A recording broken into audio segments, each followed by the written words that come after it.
the SAISD School Board. We have one candidate, Dr. TAAN Diop.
How tall she is. What she is. Hello. I can't believe how tall she is. Hello. How are you? Good to see you.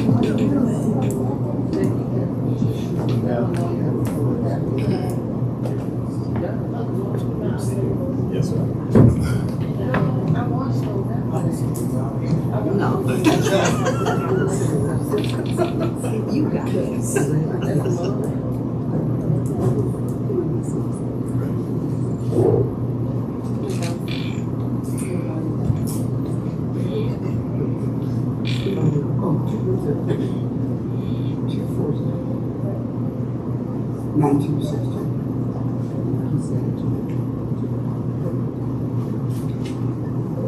All right, good morning, good morning, good morning. I'm Christopher Herring. I'm the Executive Director for Global Chamber of San Antonio, also serving the Houston market. Past president of the Alamo City Black Chamber, chair of the Texas Association of African American Chambers for 4 years. Familiar with all the candidates, at least the ones that I saw that were coming. We have some amazing firing squad leaders today that will be asking the candidates questions. They will have 30 seconds to give their question. The candidate will have 1 minute and 30 seconds. And if I'll give them the warning at 1 minute and 30 seconds, and then at the 2 minute mark, I'm going to tell them to stop. Everybody with me? All right, so the rules are clear. 90 seconds to give your answer, and then I'll let you conclude up to 2 minutes. So I'm going to introduce the firing squad. To the far left, Dr. Keely Petty. Put your hands together.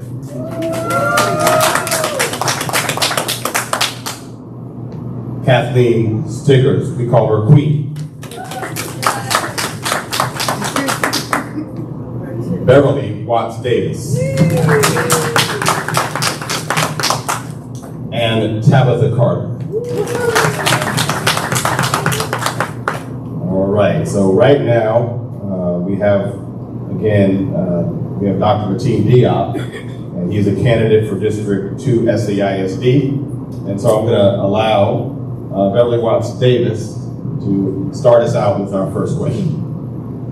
Well, Dr. Diop, it's certainly a great pleasure to see you again. It was wonderful working with you at Sam Houston to be able to achieve some very good things, and I will be able to plug you because during the time that Dr. Diop was there, we put together a mentoring program for in-school suspended students. And I will tell you, in the first year, we had a 100% success rate for those young students moving to be able to get their GED.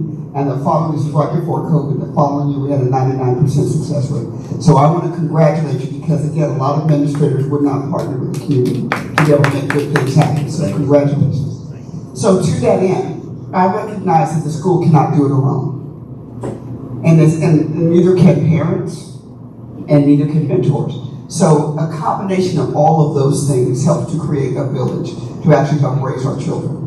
Can you tell me the type of partnerships that you are willing to open up the doors of SAISD, particularly our high school and our middle schools, to be able to ensure that our students can receive additional resources, additional training, additional funding so that we can make sure that our children have a village raising them? Thank you for that question. And when you're talking about partnerships in any school district, but especially a high school, I always consider high school, that's where the rubber meets the road. I was able to serve as an elementary principal, middle school principal, and high school principal. And what really opened my eyes is when I became a high school principal, the students and children that I saw years before when they were in elementary, I was literally helping them get out of the car to go to school because they were crying. Then several years later, I was their high school principal. And I said, oh my God, you've grown up, and I can still see that look in your eye. But to your question, when you're talking about this partnership, this village, if you would, there's absolutely no way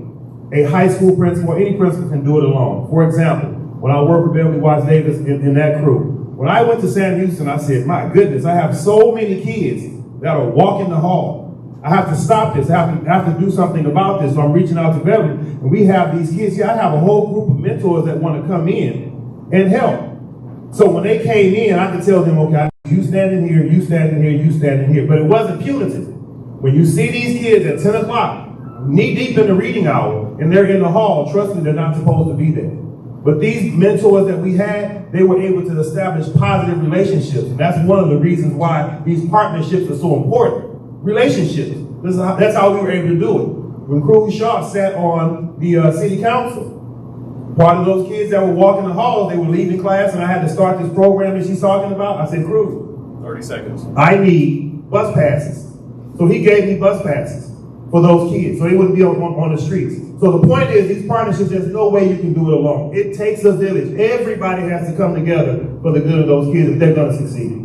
Time. Thank you. The next question will be from Dr. Keely Petty. Hello, because I am an advocate for all things trauma, mental health, epigenetic, intergenerational trauma, historical trauma, what will be done about social emotional learning within the San Antonio Independent School District? Yes, ma'am. Thank you for that question. Social emotional learning, just emotional learning is so important because I saw a video the other day where this kid was in Chicago having a beef with his teacher, 4th grade, having a beef with his teacher. And y'all, what you want to do? What you want to do? And I laughed at that because I was that same child. And what I realized when I see children do it to me, I know you're just acting. You want somebody to reach out to you and hug you and say, hey man, come on and do this. Unfortunately, when you're the principal, you don't have time to establish those relationships. So you do it however you can do it. So when you're talking about this emotional learning, it's relationships. It's about seeing a child in the hallway, seeing a child in the street, reaching out to this child, and establishing that friendship. That's what it's all about. And when you can do that, you can break down barriers anytime. That's where the partnerships come in. When all arrows are pointing in the same direction, trust me, when a child starts to fall off, and it's an emotional piece, you can pull them back in with love. That's what it's all about. It's all about love. It's all about establishing relationships. And I will use the word love. Because girl, you know I love you. You know I'm going to do that for you. That's how those relationships have to be established. And I think that's what it's all about. Relationships and love. Thank you. The next question will be from the Queen, Athlete student. Thank you, Dr. Diop, and I want to thank you because I work on several committees with you as well. In light of the school shootings all over the country, what would be the first thing you do to try to help alleviate some of them and make the schools safer so that people don't have such access to getting into those schools? I'm so glad you asked that question. Beverly Watson can attest to this. Do you realize that when those poor students died at Uvalde, it was because the door wouldn't close? We all had that problem. When I was at Sam Houston High School, the doors were never locked. And when I tried to lock them, albeit with a chain, I was reported. The same day, I was reported to the fire chief. The doors wouldn't close, the doors wouldn't lock. And it was as simple as, let's get somebody over here from plant services to fix the doors. That's it. There's a whole lot of training you have to do with teachers and go, look, teacher, when you go outside, don't prop that door open while you walk to your car. I get it, it's a long walk from your car back. I understand that. But the first thing you can do is to have those key cards. That was a simple fix. I said, let's get everybody a key card. So when the doors close, the teachers can just use their ID, scan, open it, and open the door. Wouldn't do it. It took 19 kids to die. and teachers to die before they say, oh yeah, now let's talk about security. I've been telling you about security for 20 years. But once the kids die, now you want to be. So one of the things I would be is be proactive and realize that you're only as good as the weakest link in your school. So if I keep the door open, I have all these keys and I want to pop the door open, all those keys don't matter. But the way to always keep the doors closed is when you walk in, the door shuts. When you want to get in, just swipe your key card. They're in central office. You know that there are doors I can't get in central office? I can't get in them because they're so secure. But walk into Herman Hirsch Elementary. I can walk through the back door because nobody's going to lock it. And all you have to do is care a little bit. And the last thing I'll say to that question is I was talking to a group of seniors one day and I said, how can we help you? What can we do? You know what that little girl told me? She said, all you have to do is care. That's what she said. If you cared enough, you lock your front door at your house. So why would you lock the front door in these schools? So that's the first thing I would do. Okay. I'm set up now. Thank you,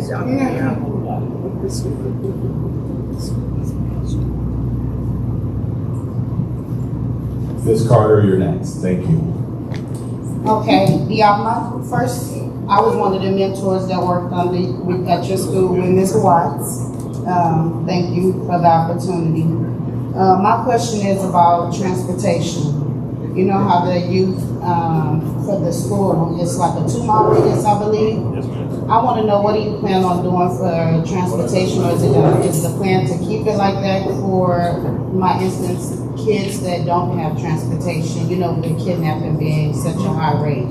And 2 miles is kind of far for an elementary kid to walk to a school by themselves. So I want to know your plans. Question about transportation. So the federal law is 2 miles. However, if you live in what they call a dangerous intersection or something like that, it doesn't have to be 2 miles.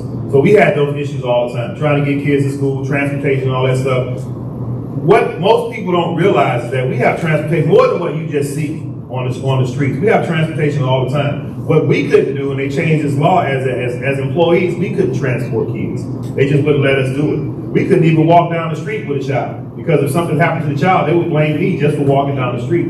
So when you're talking about transportation, and I have to give SAISD this, they have a really wonderful transportation department. And the guy who runs it, he's great. And he does everything he can, because every time I called him, when kids had to go to, when they went on field trips and all that stuff, we always had transportation for our kids. The one issue that I would look at is for our athletes, because we don't have that, because they're traveling at night, they're traveling in the morning, and we don't have transportation for them. That's one of the things I would look at, is trying to make that situation better. But as far as your everyday getting to school, if you live, it's just a matter of you taking advantage of it. You live on a train track, or if you live in a hazardous area, there's transportation for you. They'll pick up a child who lives in another school district away, that's 50 miles away, and bring them back to one child on one bus, all the way back to SAISD. So those things are already in place, but a lot of people don't know about it. So that would be the thing that I would do, is make sure parents know that there are those options.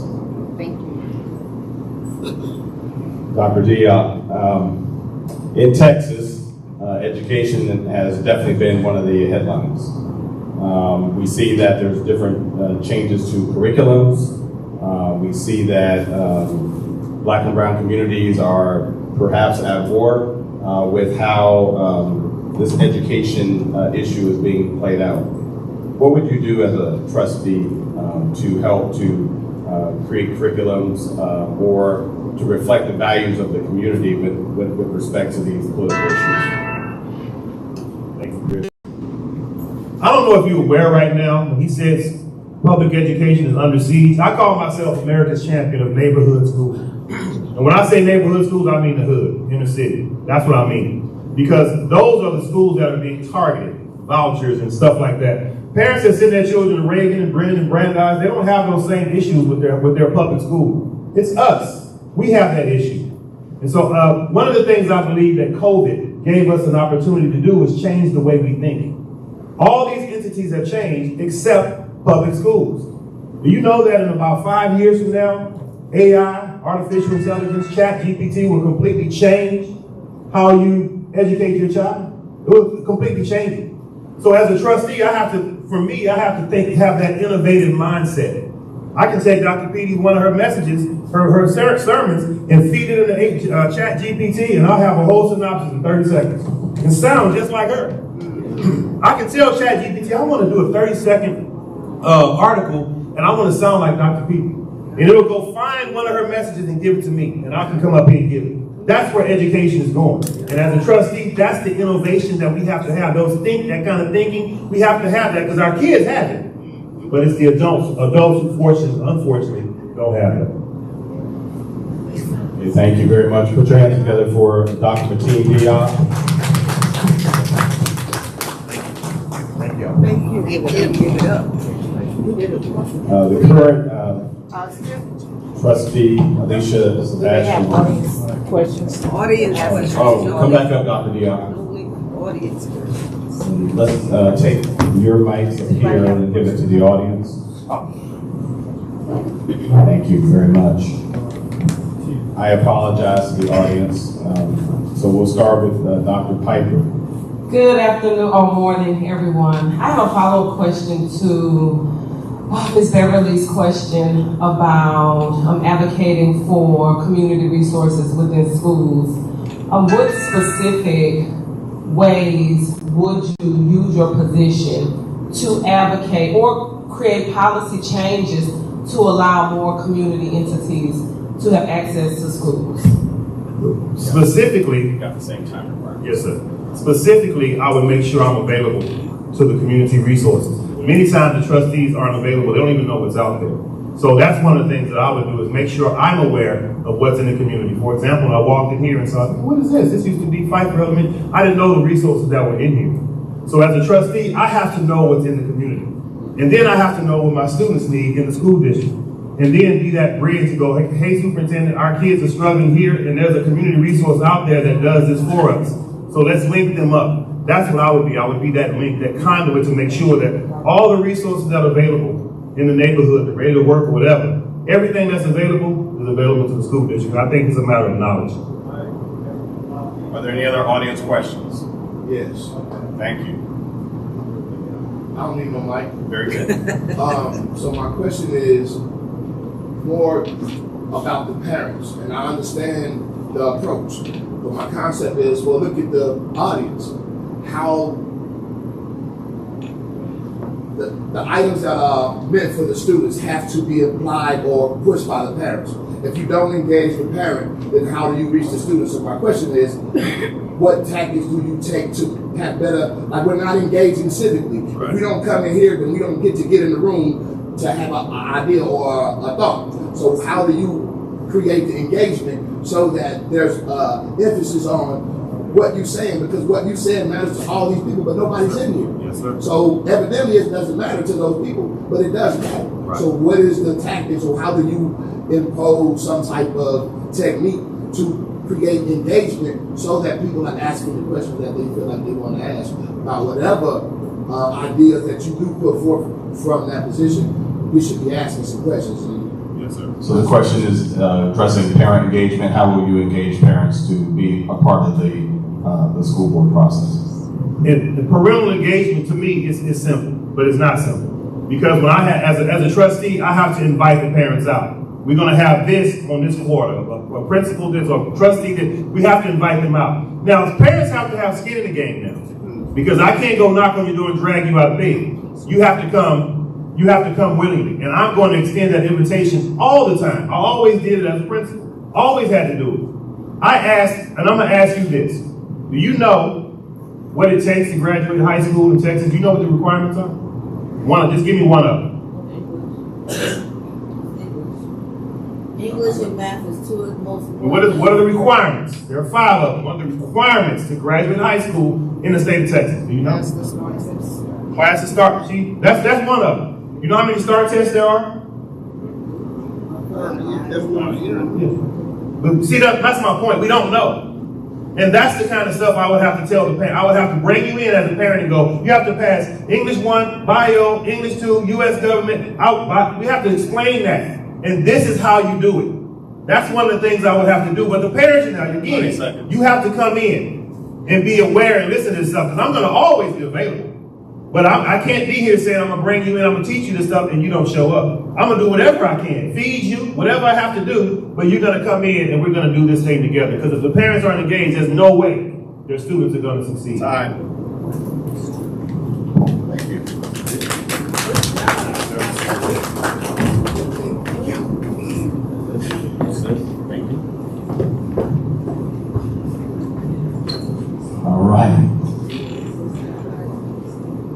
So this debate today has been put together by TAAN TV. You can find TAAN on TAAN.tv. That's what's up. It's a station with a local feel and a global reach. And again, my name is Christopher Heron. How are you, sir? Doing well. All right. Ready to come before this firing squad. We should really call ourselves a reception. All right. A warm reception. A warm reception. Oh, then why did they have cuffs on me? You will leave alive.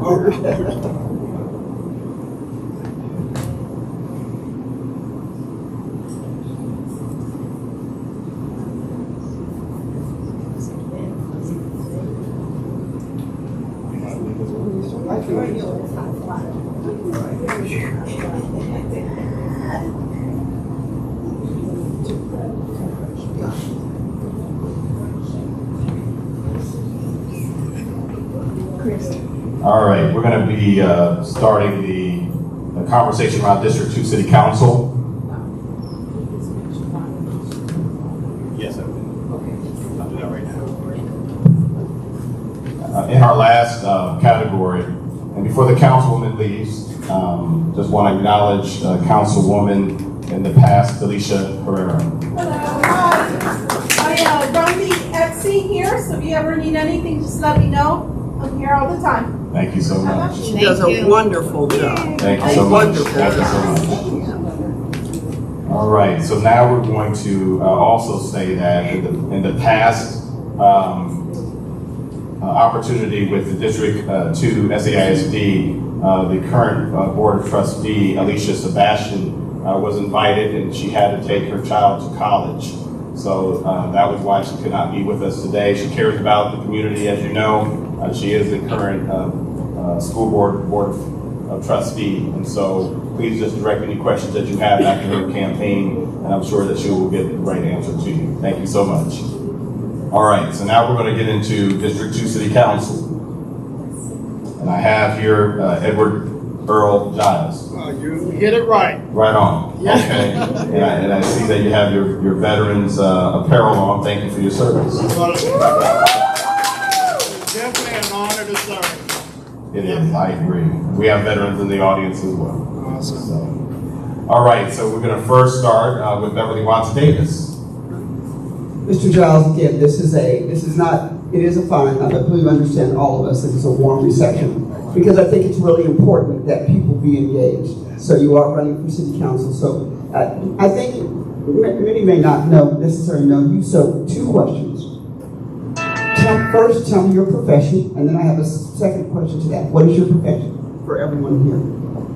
Okay, my my retired profession is that of serving as a armed forces officer with the Army. I'm retired, and I'm currently serving as my mother's care provider. Okay. So given that, in the past 2 years, can you tell me what has been your largest challenge that you have successfully overcome? In the past 2 years, my largest challenge has been that of fighting for our seniors and senior rights. As I indicated, I'm my mother's care provider, and she happens to live in a community, an over 55 community. And in that community, the owner is living out of state in Seattle, has a management team, but the things that are needful for those senior citizens are not forthcoming. You have an owner that does not care about what's going on within the state. He's not a part of the state. He's not touched by the state, but he's operating within the state, grabbing monies and resources from the state. And it seems that because this individual is untouchable, agencies that are dedicated to protect our seniors, they're not present, I'll say, in dealing with those issues. And what have you done to overcome the challenge? Okay, what I've done to overcome the challenge is to use my skills as a writer, my skills as a fighter, to go to the head. No more talking to the hand, and that's what we do too much. We tend to talk to the hand instead of going to the head. So the head is our president, the head is our congressman, the head is our governor, to say, what in the heck are you doing? You have one case in point to make you have one case in point to really show us what's going on with our seniors, and you're not addressing this issue. So that's what I do. Thank you. Yes, ma'am. Oh, yeah, Ms. Stiggers, you're next. Thank you. Okay, my question is, I have a kind of follow-up question just by what you were saying. Yes, ma'am. I want to know, when is the last community event that you yourself did in District 2 that was not pertaining to the residents where your mother lives? Okay. In the name of the event, before election. Okay, the last community event directed towards District 2 that I was responsible for. But as far as supporting events throughout the district, that's where I try to make my bread and butter. But right now, it's not about being in charge, it's about involvement and getting others involved. That's what I do, and I do that extremely well. So how did you support these events? How did I support these events? Once again, I have a large part of my team out here in the audience. My support for these events is nothing more than taking my own resources to invest in what's going on with real people facing real issues within real communities, such as I did. All right, I'll remember that. Gotta give you back the mic. All right, Dr. Keely Penny, please. Hello. Thank you so much for being here. I have a question that I know you can answer. Yes, ma'am. You wouldn't be in this seat if you couldn't, right? Well, we'll see. We'll see. Here goes. The District 2, specifically the East Side, is the home to some of the city's largest entertainment and sporting facilities. Did you know that? Yes, I did. So, I want to ask you, what are your plans to make sure that visitors attending these events, and what are your plans to contribute to the growth of that? Once again, the word is involvement, and my plans are to, one, ensure that individuals like Peter Holt, when he with the Spurs and AT&T Center, you have a construction company that can take care of things like the streets that are things that preclude individuals from coming into the District 2. Our street, the potholes, the detours, they just get lost. My plans are to, one, point out and encourage or expose these leaders that are taking the resources out of District 2, put them on the front burner, and let others see what they are or what they aren't doing. And currently, there's a lot of what they aren't doing. You have businesses that are part of this district, but they're only a part of it just to take resources from the district. But where's the investment? 30 seconds. Where's the investment coming back into the district? Where are the investments in our roads? Where are the investments in our parks? Comanche Park is not in District 2, it's right on the fringe. But still, what are the investment of other individuals within District 2? So that's my plan, is to really make sure that others know that they are a part of this district and they need to be involved in the district. But that's a good question. Kathleen Stiggers. And thank you very much again for being willing to serve. And District 2 is certainly one of the high crime areas. There's crime all over the city. And so my question is, what suggestion would you have made prior to Proposition A being put on the ballot regarding the site and release as it compares to District 2? Prior to Proposition A, we have law enforcement agencies that we have to have respect for. That we invest in them, we invest in their training, we invest in them to do the right thing. And one of those things is to arrest those that are breaking our law. And I have no sympathy, let's say, I have no sympathy for individuals that are breaking the laws, that are disrupting the peace or disrupting individuals' sense of well-being and security and safety. So I'm not for defunding the police. I'm for funding them. I'm for holding them accountable. I'm for police self-policing. And with everything that's going on throughout our nation, our law enforcement, they see what's going on. It's not just something that's unique to District 2 or San Antonio, but it's across our nation. And we have to be behind our law enforcement. We have to take some of the ownership too, as individuals, to make sure that we are cognizant of what's going on within our own neighborhoods and be in a vocal force to let individuals know there are certain individuals that need to be not cited. They need to be sent and put in jail for the things they've done. But minor offenses, that comes with working together for safe communities. Thank you, sir. All right. All right, I have the last question for you. I'm Christopher Herring, for those who just arrived, I'm the moderator, the Executive Director of Global Chamber of San Antonio. And so I'm going to ask a question, and I'm going to ask the same question of all the candidates.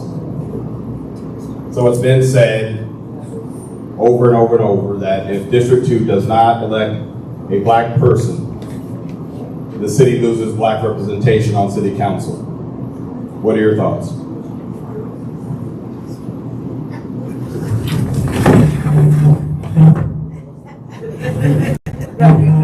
That was a good shot. Had to get behind some protection. My thoughts on this, Mr. Herring, is that San Antonio would not lose black representation on the city council because it takes all of us to make a difference and make an impact within our city. And my biggest thought is that there's 10 individuals that are running for city council. One individual is going to be in that office. Hopefully the 10 have passions toward making an impact and making our district greater. So that representation shouldn't be lost, because it's important for those 9 that are not in office to be in support of the one that is in office. As long as they're making prudent decisions, to be in support of that individual. So I don't think we're going to lose black representation. So now we're going to go out to the audience, and let me just preface. When we ask questions, it's not a personal question, it's a question. And we're going to ask the hard questions. This is the African American Network, TAAN TV. So if I don't ask the questions, then you're not going to be satisfied. All right. Now we're going to go to the audience. Who has a question for us? Dr. Piper. And my follow-up, I have a follow-up question to Queen's question about cite and release and about Proposition A. And I'm going to give a look. So I'm a criminologist. I'm an associate professor of criminal justice at the University of the Appointed Word. Okay. And our jail population is high. The district attorney, Joe Gonzalez, supports cite and release. The city of SAPD supports cite and release. The problem with cite and release is that it's not codified. It's not a law. It's a practice that they perform. So my question is yes or no. Do you support cite and release? Yes or no? And do you support Proposition A? Yes or no? No. question back there. Raise your hand if you have questions so she can know who to come to next. Hi, my name is Adrian House and I work at the Barbara Jordan Center. Yes, ma'am. My first question to you is, who funds your campaign? My campaign has been funded by the individuals that you see here that have yellow shirts or black shirts. That's where the funding of my campaign has come from. My campaign has been funded by myself. So we don't have any organizations that have stepped up to the plate. We didn't seek individuals and organizations to step up to the plate because we didn't want this to be something that's centered around monies. And as a matter of fact, I'm sick and tired of money coming into play with anything to deal with politics. Okay, and my next question is, the East Side used to be a family-oriented side of town. Now when you are on the East Side of town, there's no connection. So if you were elected, what would you do to bring that connection back to the East Side? Okay, one of the things I'm doing right now, getting out there, walking myself, my team. If we go out, they go out with me, so that you get from the source. You don't get from someone else what my plans and what my program is. Talking with those that are homeless, talking with the individuals on East Houston Street that are on that are just out there, half of them being veterans. Talking with individuals that are trying to start transitional housing to help with individuals that want to get off the street and want to get into their own homes. That's where my efforts will be placed. Yes, sir. Hi, my name is Elwood Mitchell. I'm sorry, let me apologize. I did get your name. What was it? Okay, my name is Edward Earl Giles. I am a resident of San Antonio, born in 1961 at Santa Rosa Hospital, served and attended Highlands High School, graduated in 1980, graduated from the West Point, the United States Military Academy at West Point, served 22 years in the military, having 3 companies during that time period.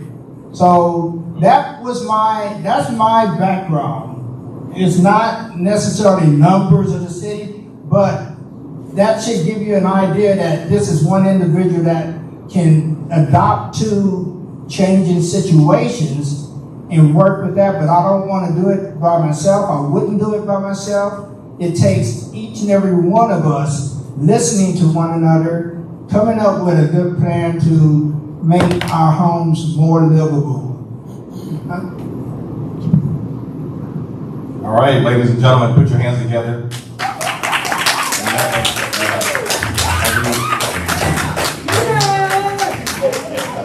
Get behind my seat for a moment. Am I free to go? Free to go. Okay. Thank you, sir. With my wrist. All right, put your hands together again. All right, so we're going to prepare for the next person that's going to come on the hot seat. And you can give that to Beverly Watts Davis. She likes to lead us. And I don't know who's coming out next, but I will say thank you all for coming out. This is it's very good to have citizens to come out and show your support for your candidates, but also we know that in order for government to work, it's a government of the people and by the people, right? So you're contributing to that today. Thank you. Also on behalf of TAAN TV, the general manager, Laura Thompson, I just thank her. She has always been engaged in politics. She's our former state representative in House District 120. I was her chief of staff. That's how we know each other. Well, actually, we knew each other a lot longer than that. But I just want to again say that this process is important. I want to thank our firing squad.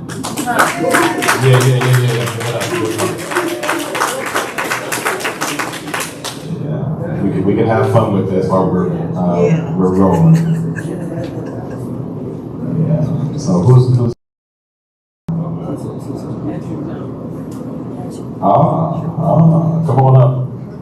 Patrick Jones.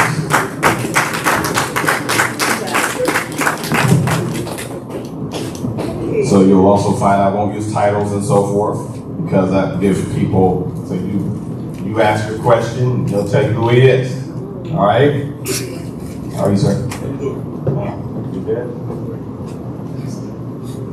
All right. So the first question, so this is Patrick Jones. He's running for District 2 City Council. And we're gonna first tell you the rules. You have 90 seconds to give your response, and I'll cut you off at 2 minutes. So I'll give you a warning at the 30-second mark, okay? And the judges, or the firing squad, please give your questions in 30 seconds or less. All right, thank you so much. And I'll give you the mic, and then you give it back to me. Okay, go ahead, 30 minutes. All right, so Pastor, it's very good to see you. And I first want to be able to, would you please state your profession so that everybody here knows what your profession is today, and then I'll ask my question. Doris said, Pastor. Okay. All right, so as a pastor, what we're looking at is track records. So could you please tell us your greatest accomplishment over the past 2 years as a pastor, and how that accomplishment related to you wanting to run for office? It may or may not have, but if it did, have that connect. My greatest accomplishment as pastor. Is that the question? Yes. As pastor. Okay. And your profession. In my profession. Oh, well, maintaining the ability to stand Sunday after Sunday, address the people as pastor, and building a relationship with the people that come through the doors. And how did that relate to you wanting to run for city council? Well, one thing I'm stressing in my campaign is relationship building. And so that's something I want to bring. I believe it's important that we build relationships as the council person with every segment of our community. And that's something that I want to bring to. And my next question is, endorsements, and particularly in political campaign, are important. Can you share with us who you've been endorsed by? Well, several of the ministers individually, and a couple of neighborhood associations have endorsed Brooks Funeral Home, and a few other businesses. Okay, and the neighborhood associations that endorsed you? Hunter Park has. Slipping my mind right now, but Hunter Park is one. Yeah. This is firing squad. So we're going to have Dr. Keely Petty. When we come to you, don't charge it to our heart. We're doing our job here today. So to piggyback off of what Beverly Watts Davis asked, and again, we really appreciate you being here. Have you taken donations from the San Antonio Police Officers Association, or will you? No, I haven't. This is the firing squad, right? Pow pow. My second question is, do you support Prop A? And if you do, why? If you do not, why not? I am not a Prop A supporter. Okay. I think it could have been a little more. I don't get the whole intricacies about it. There's some things that I question. And me as a pastor has a lot to do with some of my issues. I speak to different segments of our community, and a lot of the older ones are not with it. A lot of the younger ones are for it. And I'm aging. So I'm probably part of that group that is against it from when I'm my Democrat.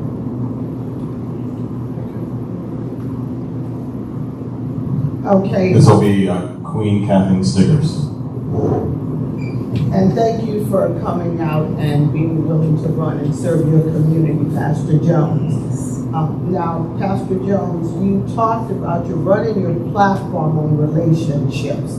So currently, what relationships do you have that you think that would strengthen and help the community? Which relationships? Who are they with? And what other things do you do that ties to those relationships that will help District 2 be stronger? I have relationships from the federal level down. I built relationships with Clyburn, with some of the other senators and congressmen, and I believe they can play a vital role in helping us. They've already given some federal grants for us to expand youth education in our churches. We have 10 churches across the district that will be expanding summer jobs and even youth education, after school education. Some of the things I want.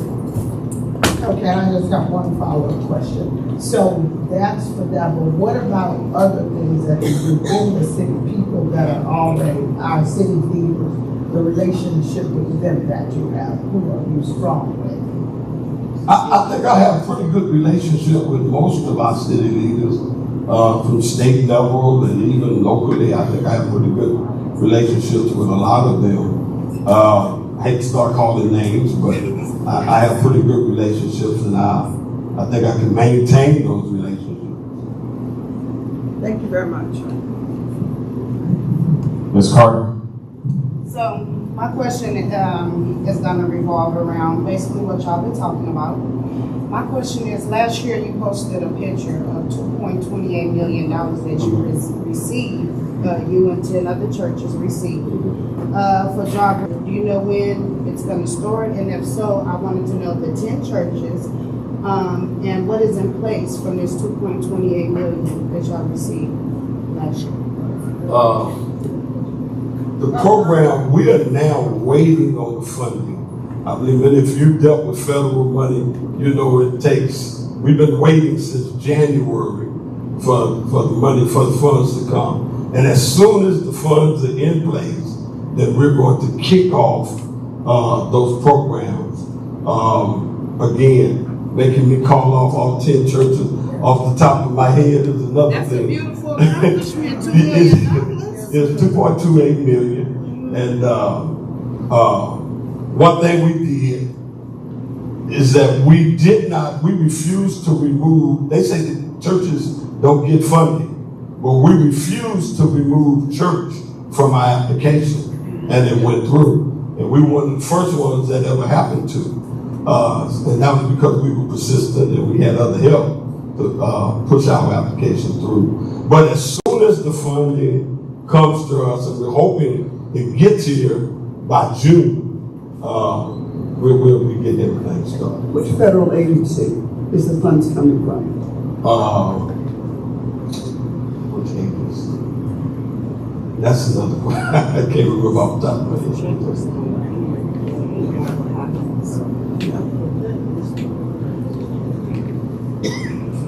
Dr. Jones, I have the last question up here for you. All right, it's been said that if District 2 does not elect a black person, the city loses black representation on city council. What are your thoughts? I think that's a shame for a city of our size, seventh largest city in America. I think we need and we should have black representation. I think that's important that we have. I mean, it's almost like taxation with no representation. You know, I think we should have some black representation. We're going to go to the audience now. And there was one question that came in on TAAN TV. So I'm going to ask, and then I'll pass my mic over. This is from Dr. LaTronda Darnell Harris. She says, why are so many senior citizens running? I have another one from the community to ask you, how will you separate church and state? How do I separate How church? will you separate church and state, church and politics? I think the law does that.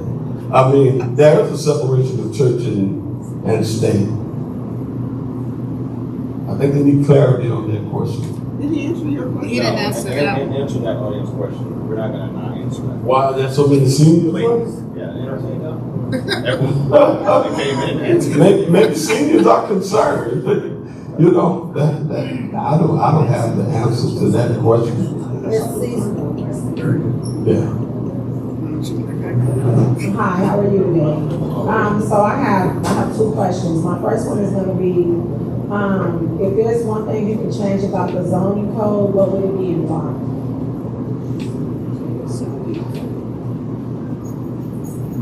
I think we need better monitoring of our zoning.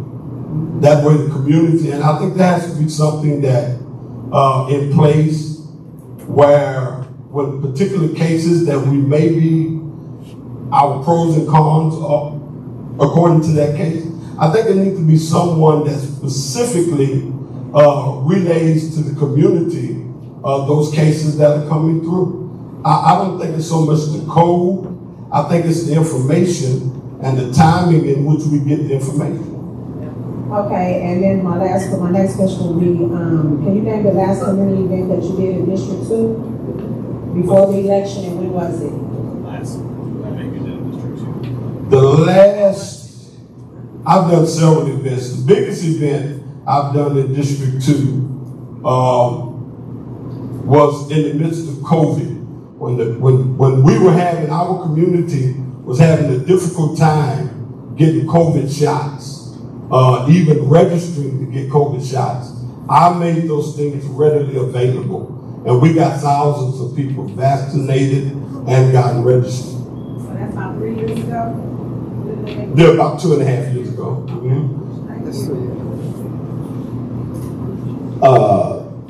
Good afternoon, Mr. Jones. My name is Aaron Jackson. I represent Community Impact Builders, a grassroots organization in District 2. I also live in Willowwood, so I pay property tax in District 2. I work in District 2 at Tax Pizza, and I also invest a tremendous amount of my own proceeds in District 2. So my question would be, and I'm always only here because I have these conversations with you, this is about economics. So what are for need, what would be the 3 areas of need, priority-wise, for District 2 that you would address initially? 3 areas of need is small business development is number 1 for me. Youth employment is an important thing for me, and education. You know, helping to expand education.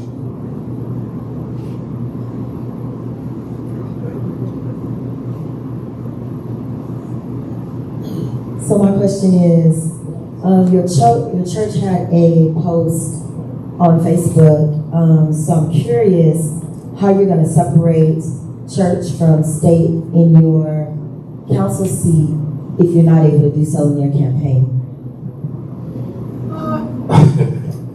That is not, I don't control, they can post what they want to post. It was not an endorsement, but if some of my members decide they're going to get behind their pastor, then I'm welcome. I'm open for that. They should. To be clear, they posted it under the church. And I spoke to them about that. But I know the rules, you know. But yeah, they posted, I left it there. I didn't demand that they take it down. How many other people in here would looked at my church's post? All right. Yes, my name is Marilyn Robinson. You mentioned that the funding you receive is going to be amongst 10 different churches, am I correct? Okay, are these 10 churches all the same, like Baptist, Methodist? No. So, okay, and you said you had some programs that you had mentioned, something like youth funding. That's all. Some different things you mentioned earlier. How are you going to get outside of these 10 churches the involvement of all the other churches here in District 2? How are you going to help those individual, the churches outside of the 10 that are getting this funding that you mentioned? It's not about the churches, it's about the students. The churches are literally locations for those centers.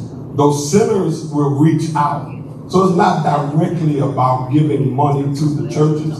It's about supporting those programs so that those, just like we have in this meeting here, our churches are buildings that can be used to house these different things.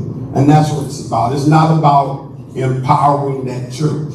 It's about the program, and the program being centered in churches, but it's not about empowering the churches. So I have a question about the funding as well. So how long, what time frame do you have to spend money on this program? 2 years. 2 years? And so how is that money going to be distributed? Is it going to be in one big pool, or are you going to distribute that money to 10 churches? The money will not be distributed directly to the churches. It is a program. The churches will house the program. There's administrative costs, there are teachers, there are all of that. Like I said, some of the money will go towards summer jobs, but some students. So when you say you're going to house the programs in the churches, does that mean that people will come to the churches to get services, or are you going to do an outreach program? It's outreach. Even those sites have to reach outside into the community.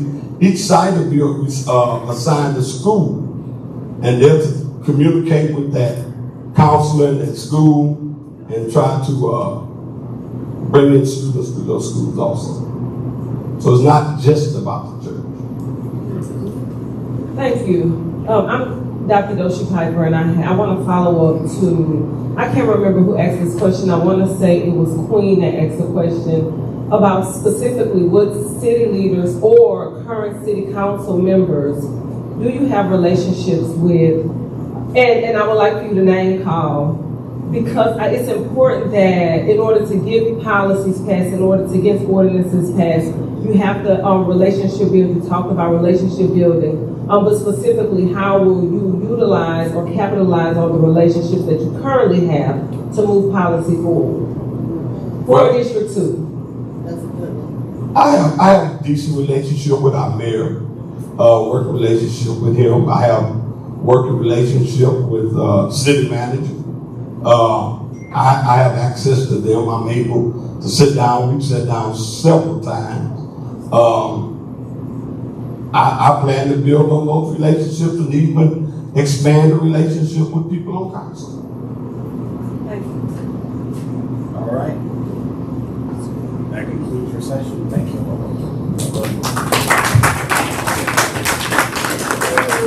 Put your hands together for Patrick Drummond. Thank you so much. Thank you so much. Y'all asked really good questions. I want to jump in as a hot seat.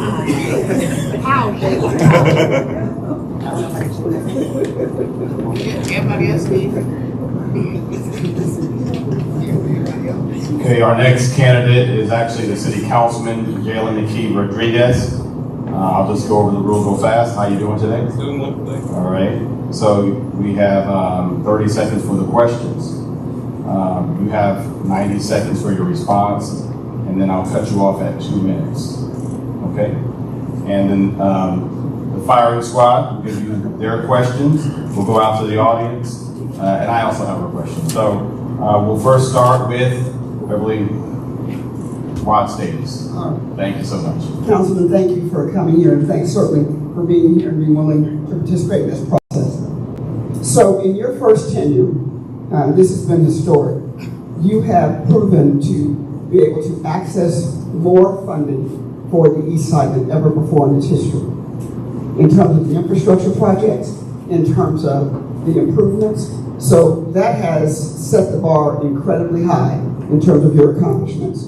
So in year 2, in your next term, what is your guide star? What is the thing you want to accomplish the most? Because you've got an incredibly high bar to set, having literally brought in more money than ever in the history of D2 for infrastructure, streets, drainage projects. Thank you, and thank you so much for that acknowledgement. This is a very hot seat. I'll start by saying that something that I'm very proud of is that it's been about 479 working days since we took office. And during that time, we had to build an entire system from scratch. We had no constituent services systems in place. The office had brown water and no air conditioning. The Northeast office. If I had my team working there in those conditions, I would have been committing several OSHA violations.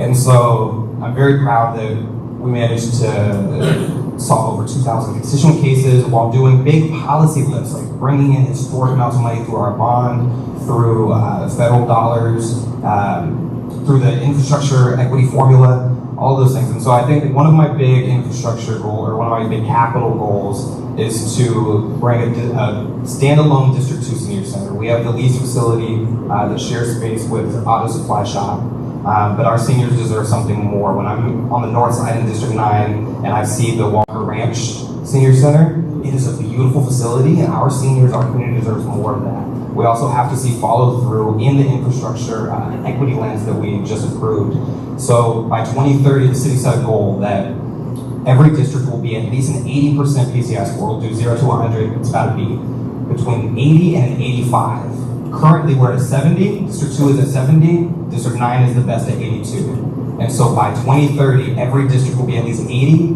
District 2 will be at 82, and District 9 will be at 84. So we're all going to be there, and that's going to take accountability, and that's going to take follow through every single budget cycle to make sure we're on track for that. Thank you. Kathleen Stickers. And thank you, Councilman, for coming and wanting to continue to support District 2.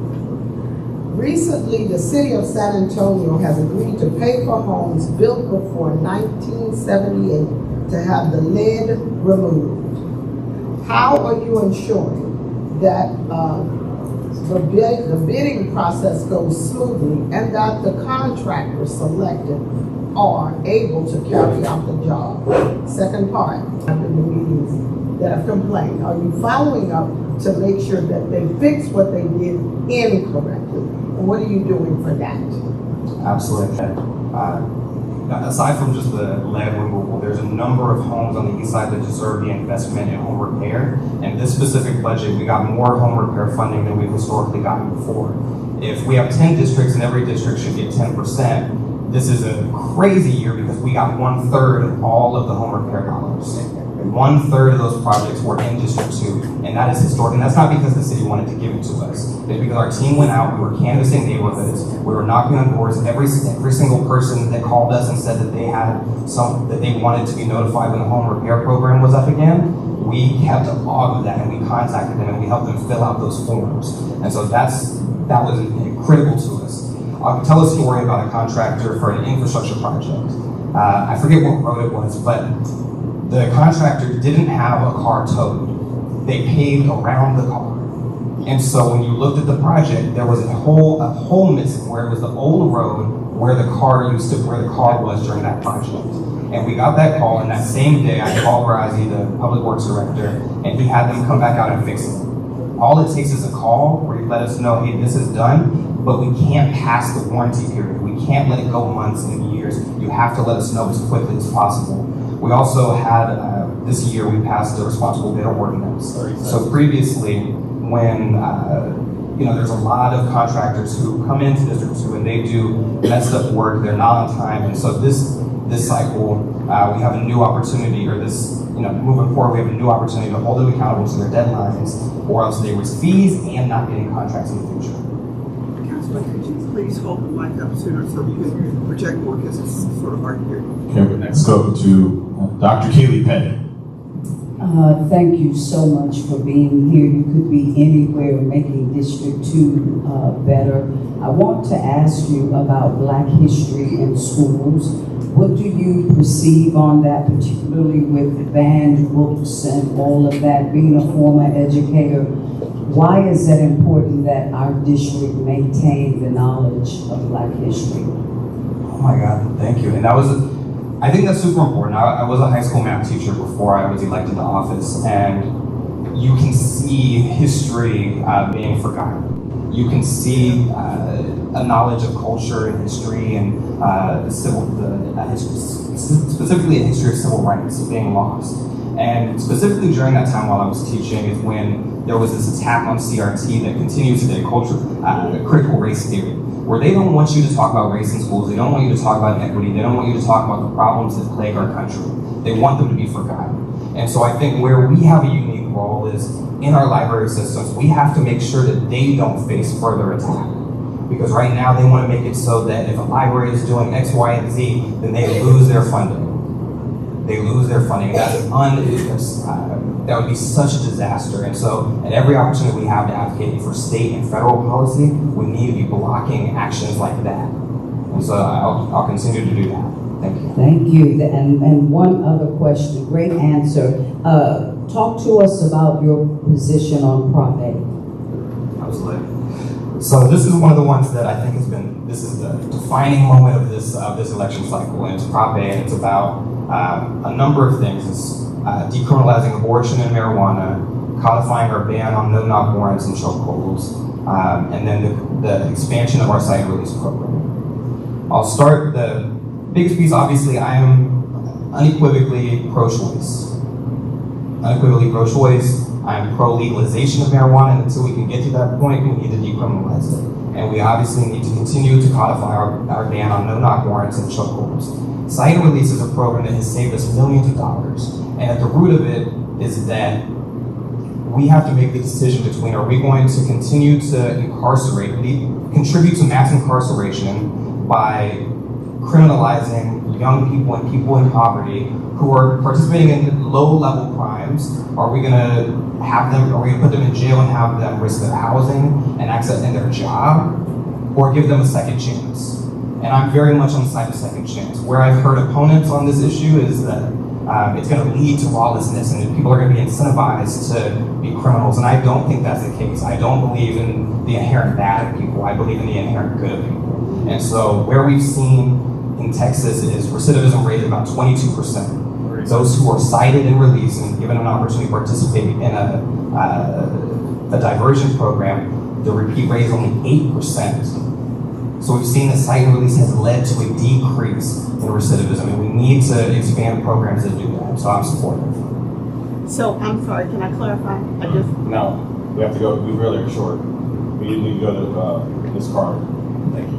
Okay, real quick. I'll just piggyback off of something then. She mentioned at the beginning of the call, how much money you raised, and you raised the most from last forum last year. Thank you for coming to this year's, but last forum last year. Our previous councilman stated that the bonds, that every councilman implements a bond. So I understand just from walking and speaking to people in the community, some of the bonds that they're saying that you raised was actually rooted from a different District 2 council member before you. So my question to you is, what did you actually do? What did you plan in District 2? What did you start? What bond did you start? Not what you're finishing. What are you going to start here in District 2? But already have. Absolutely. Thank you for that question. And I'll clarify that the infrastructure maintenance program is a 5-year program. So projects that are being completed this year were likely added by Councilman Cruz-Shaw in 2017. That's likely the case. And projects that take place 5 years from now will likely be projects that I added to the list for the IMP. Where I see my role in that is that I may be adding projects to the list, but I need to secure as much funding as possible so we can shift through that list as fast as possible. And so this year specifically, we changed the equity formula so that rather than District 2 getting a semi-larger share of the pot, we're getting we're getting millions of dollars extra per year because we changed the formula so that it's not based on condition of roads or size of district. It's entirely on condition and percentage of roads. So if we have 17% of failing streets in our city, we should be getting 17% of the money. And so in this case, that's where I'll take credit, is the amount of work that we're able to get done. That's what I can take credit for. This year, we also had the bond program where I got to be a part of creating a list of proposed projects that were voted and approved by a committee, and then voted and approved by the citizens. And so a few of the projects that I added were the Animal Care Hospital, Failing Streets, the Carver Library, and Ella Austin. Thank you. All right, so I have the final question from the firing squad. So it's been said that if District 2 does not elect a black person, the city council loses black representation or diversity on city council. What are your thoughts? I think that's true, and I've been thinking about this for the duration of my term, is that we have conversations about changing the structure of city council, and in the future, will we add more council members, and what happens now? And I've thought about, if we add 2 more council members, for example, it dilutes the black voice. It dilutes it because instead of being 1 of 11, we'd be 1 of 13. But then on the same token, we know that our district is changing. We're 80%, we're 60% Latino, and we're 20% black. There is a real possibility that we lose black representation if we stay as we are. And so I've been thinking about that constantly. I think it comes down to when I'm on the dais and I'm bringing up issues of race, when I'm bringing up issues of income, there's multiple council members who represent the West Side. There's multiple council members who represent the South Side. There's multiple council members who represent majority Latino districts. And it's very uncommon to hear anyone mention black people. And so you need someone on the dais who knows from experience being a black person and is going to share that experience and amplify those messages and appoint black people to boards and commissions. And so I think it's important that we do have a black seat, and how we maintain that, I think we have to problem solve over the next few years. Thank you. For the audience. Hi, how are you? So I have 3 questions for you. My first question, I have to do it all at one time. So my first question would be, can you tell us who you've been endorsed by? And my second question would be, why are the people of District 2 having the same issue as when Jada was in office, with your team not being visible or answering the community? And then my third one for you is to say this: infrastructure is great, but the burying of our youth bodies are not. So how are you willing to work with community organizations to help fight the crime of drugs, gangs, and guns?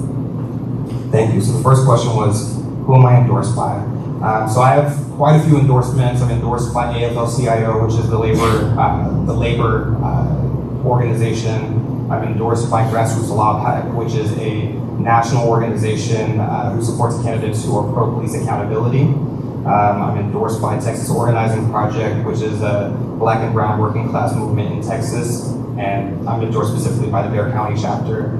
I'm endorsed by San Antonio Democratic Socialists of America. I'm endorsed by Stonewall Democrats, Northeast Bexar County Democrats, LGBTQ Victory Fund. Oh, and the Teachers Union, of course. The second piece of that was I'll challenge that constituents are facing the same thing they faced 2 years ago under my predecessor. And I'll challenge that because, as I mentioned before, we had to start our constituent services game from the ground up. We had to open up a field office. We completely renovated the east side. When you walk into it now, it's a completely different feeling. You walk in and you're met with people there. The doors were closed. Nobody was answering a phone. What we are doing now is we are getting 40 calls a day. We're operating like a call center when we should not be operating like a call center. And that's an expectation that's been placed on city council offices, when the reality of the situation is that our city departments need to be doing a better job of being accountable so that we don't have to lose opportunities to know what hundreds of items we're going to vote on every single month. We also have open office hours every single month, 4 hours at least, where I'm meeting with constituents. That is always open to the public. We have had the highest attended events in the city, and that wasn't the case before. Previously, people talked about District 2, and it was a low turnout district. And this year we made it so that every single budget town hall, every single budget cycle, we had the highest attended budget town hall. And that wasn't because that wasn't because the city was doing great outreach. It's because we were. We knocked on 3,000 doors after I was elected, just to introduce ourselves. We've done a newsletter monthly that hits 10,000 households, more than a tenth of the districts. Nobody else can do that or has done that. And so while we have room to grow, while I think everybody makes mistakes and people forget that the people who work for me, myself, that we're human, every single call we can try. We're doing our best, and I think we have an opportunity to grow. So I'll accept the criticism, and we'll grow from it. The third piece of that is the burying of our young people. And I think we have a very distinct role to play in lobbying in the state. It should not be as easy for people to access guns as they do. We should not have the health outcomes that we do. We should not have the low socioeconomic statuses that we do, the inequities that exist in general. And specifically when you're talking about what am I going to do to support community organizations, this past year we were allocating $26 million in mental health funding, talking about $300 million in general. And I said specifically that I wanted to have workshops for Eastside organizations, for District 2 organizations, to have an opportunity to learn how to submit an RFP, to do that. And because of that, we had a record number of District 2 organizations for the first time apply for funding. And so while we might not have gotten all the results that we wanted, the effort is there, and that commitment to continue doing that is there. Thank you.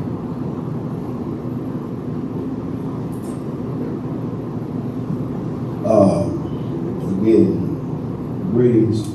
And let me preface this by saying that I was here at the last election. I was here before you started.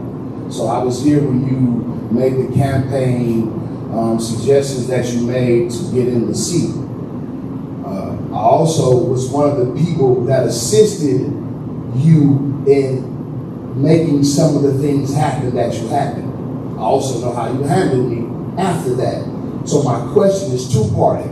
First of all, as a business owner, I got a boutique on WWY. So in Proposition 8, you're telling me that you're okay with somebody stealing $750 worth of my stuff and tearing down my place, and you saying cite and release.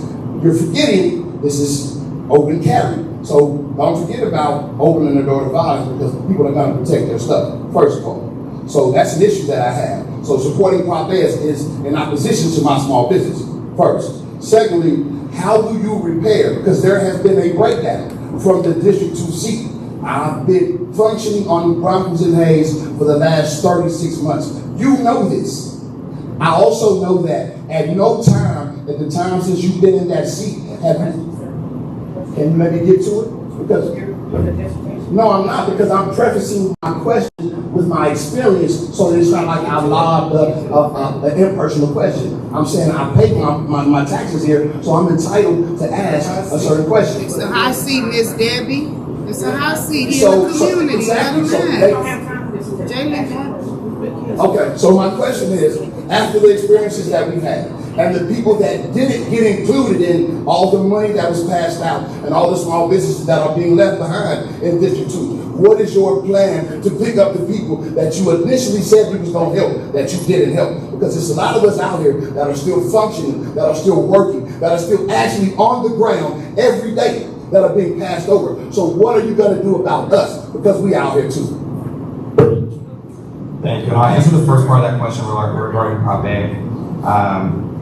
I'll say this, and there's holes. I understand your reasons to not support it. I understand what you believe to be the outcome, and I think that identifies a lack of service that already exists. If somebody steals $700 from you right now, $700 from a business, there is not support for small businesses. That is already the case. And so what I think we have a unique opportunity to do is provide something like a victims fund. The county has a victims fund for those who are dealing with violence and harm. And so we have an opportunity to do the same thing for businesses that are victims of property damage, property theft, and I think we should explore that. I think also for businesses, and specifically for small businesses, where maybe insurance doesn't allow you as much as, say, Walmart. Walmart, you can take quite a bit and they're gonna get that money back. Our small businesses don't have that luxury, and so I think that we should create some sort of a grant program to support small businesses that are victims, and then also small businesses to increase the threshold of their insurance. I think that's two solutions right there. Whether or not I believe Prop A is actually going to pass is to be determined. We'll see what happens, and I believe that we have to work together, no matter what the outcome of that election is. We're going to have to come up with a solution either way, because Prop A did hope to resolve the problem with mass incarceration, so there's still that problem there. The second part of your question is more personal in nature. When I'm thinking of the Northern Braunfels corridor, and the large region that we got, the construction grants that we did, was because what was happening in North St. Mary's, which is very similar to what's happening on North New Braunfels, it was very highly publicized. It was in the media, people on Twitter, on social media were going wild about St. Mary's, because that's where pub run happens, that's where a number of young people frequent, and it was just and it's downtown. But even though that's what was publicized and that was talked about, one of the key priorities of our construction grant program, which is yet to allocate money yet, which is yet to make the awards. I'm still waiting on the awards to happen, and I believe there were a few corridors that were identified, and North New Braunfels was one of them. And I've been very clear that on North New Braunfels, construction was needed. There were businesses there who were operating before any investment was made, and we have a responsibility to do that construction, but we also need to make sure that the businesses who are already there have an opportunity to reap the benefits. I'll add that while I would have loved to have a more personal connection with you throughout the term, it is great. And I just talked about the human nature of this. I'm in the job learning. I'm learning how to advocate for 143,000 people who have 143,000 perspectives of what the district should be doing, how they should be operating, how I should be voting on policy, what money should be allocated to. And so while I feel as though and the reason why I'm running is because I feel like I haven't been a very strong council member, I will identify that there was room for me to grow. And I could have done better this term in communicating with you and in working with you on the things that we said we would. And so I do want to apologize to you for that. I hope you know it's genuine, but it's a challenge. It's a challenge that I have to overcome.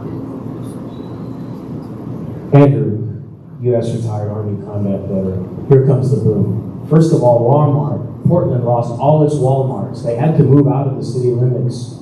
And now people have to drive 20 miles in Portland to get to a Walmart. Caveat of AJ's question. So you're cool if I come on your yard, you leave your lawnmower out at night, and since it's not probably worth $750, you're cool with me coming over and stealing your lawnmower because the DA ain't going to prosecute me or touch me if this prop passes, right? I dare you Thank to do it.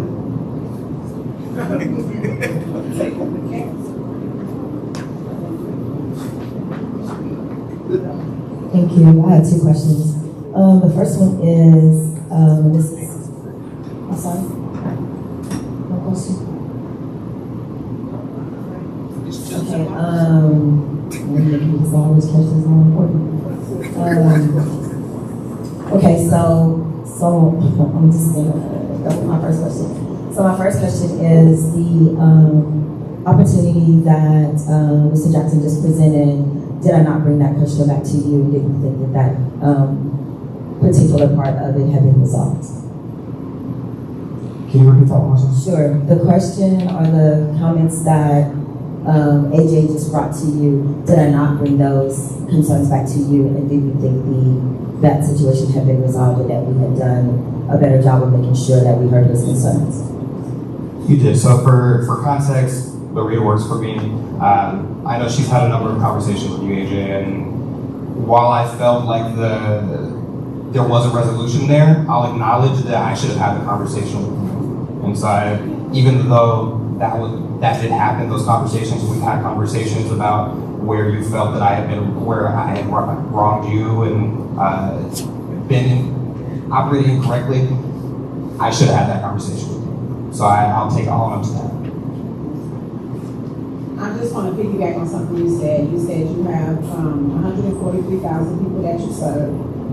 So my question to you would be, how do you decide what is important to you compared to what's important to your community?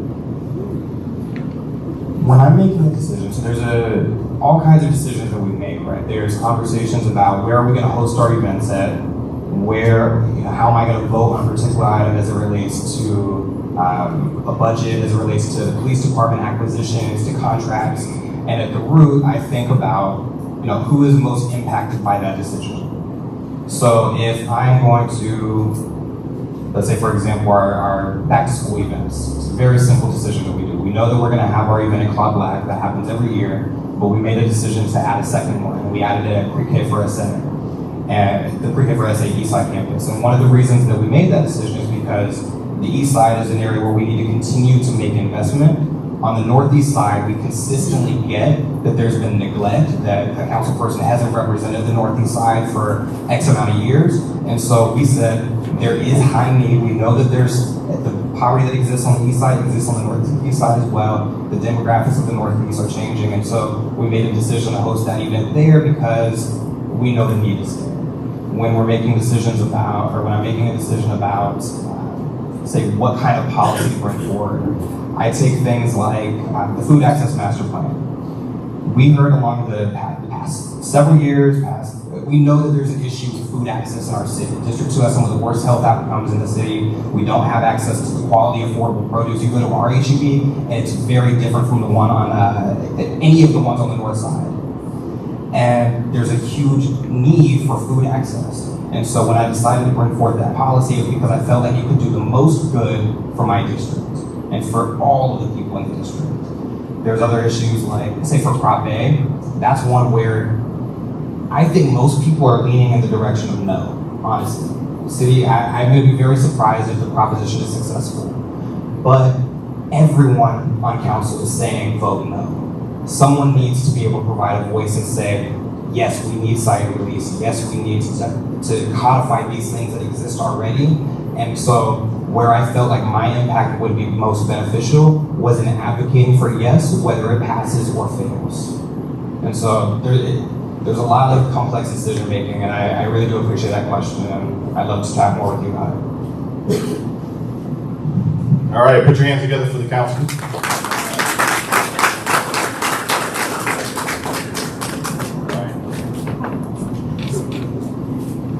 All right.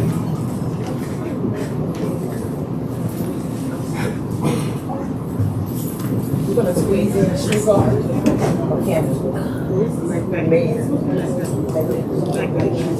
All right, thank you again. This debate is put on by TAAN, the TV, and this is the hot seat. We're so glad that you are participating today. Let me give the...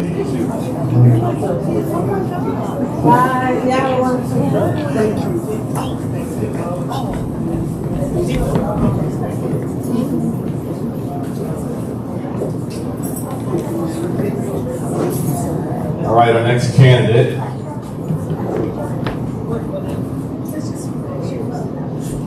is Denise McVeigh.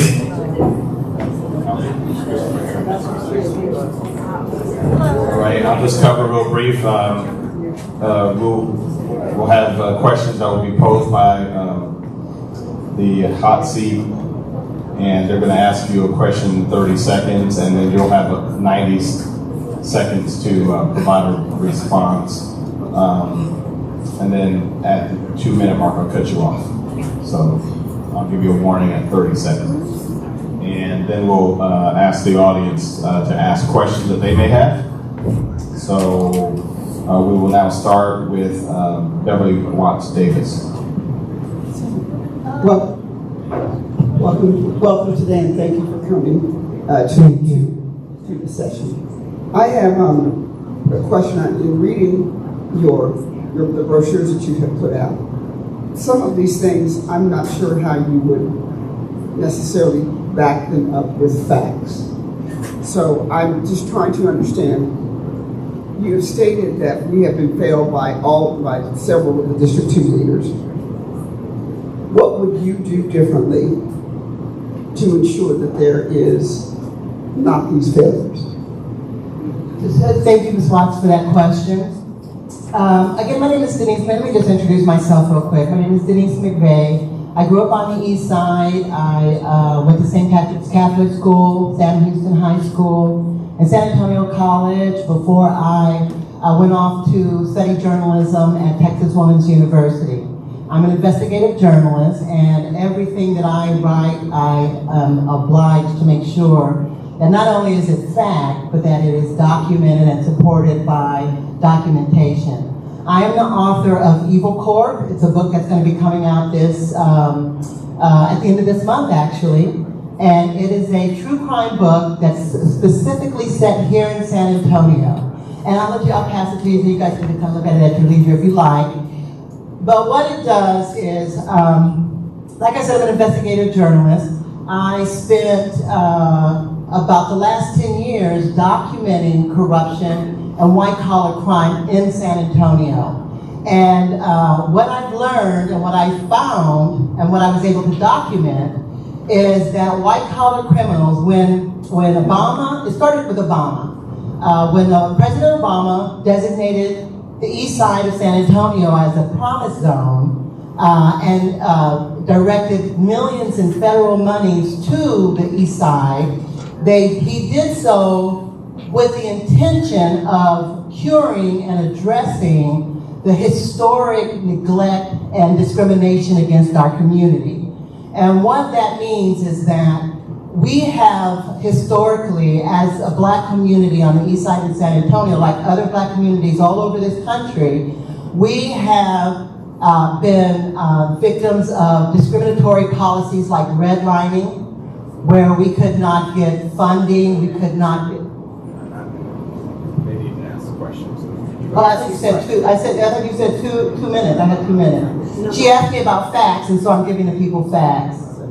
So Ms. McVeigh, because we want to be fair to you. So what is important in this, and you started this with the promise zone, so I actually worked in the legislation, so I do know when you said a whole lot of money came to San Antonio. The promise zone just